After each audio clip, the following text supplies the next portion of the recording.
Bonjour, quelle est votre première analyse sur cette attaque survenue à l'église Notre-Dame de Nice ce matin? Alors ma première analyse, c'est que manifestement l'acte est un acte djihadiste, puisque d'une part, nous avons des témoignages disant que l'auteur des faits a crié Allahu Akbar à plusieurs reprises au moment de l'attaque. Le lieu de l'attaque, évidemment, une église des fidèles, rappelle ce qui s'était passé avec l'égorgement du père Hamel il y a quelques années. La période est une période qui était considérée comme à risque, et plusieurs bâtiments religieux avaient d'ailleurs été placés sous protection puisqu'on est près de la Toussaint et des rassemblements qui, malgré les restrictions du Covid, auront lieu dans les églises ou autour des églises ou dans les cimetières.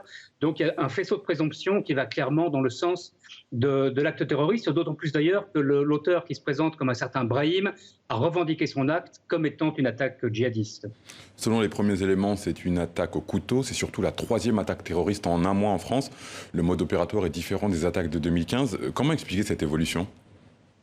Alors il y a plusieurs choses. D'abord, effectivement, vous avez raison de le souligner, c'est la troisième attaque en un mois.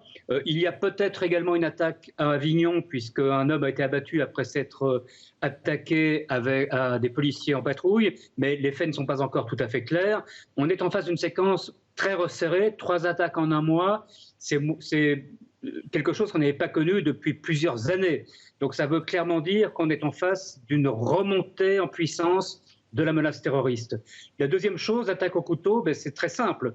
Les groupes djihadistes ont la possibilité de susciter des attaques à distance par la propagande, mais ils n'ont plus la possibilité de projeter des équipes en Europe, d'une part parce que l'État islamique en Syrie a perdu sa territorialité, d'autre part, bien sûr, à cause des fermetures des frontières internationales.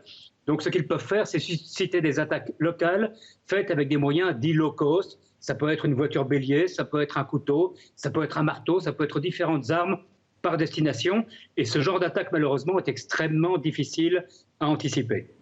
On a appris en fin de matinée qu'un vigile du consulat de France en Arabie Saoudite a été attaqué. Est-ce qu'il y a un risque à l'étranger pour les Français?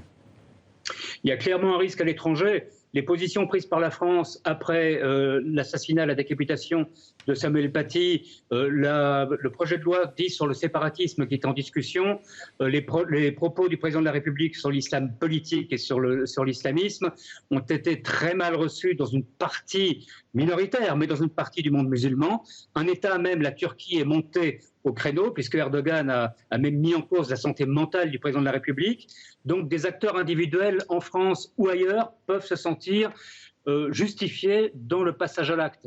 Il y a clairement pour le moment, on le voit, une menace réelle qui existe non seulement sur le territoire national, mais également à l'extérieur du territoire national, dans les pays musulmans ou d'autres pays, contre les représentations diplomatiques, contre les intérêts français, contre des entreprises françaises, contre des touristes français, même s'il n'y en a pas aujourd'hui. Ce sont par destination des cibles et il est clair que des mesures de précaution doivent être particulièrement prises dans les jours et les semaines qui viennent. Merci Claude Moniquet d'avoir répondu à nos questions. Je rappelle que vous êtes journaliste et spécialiste du terrorisme.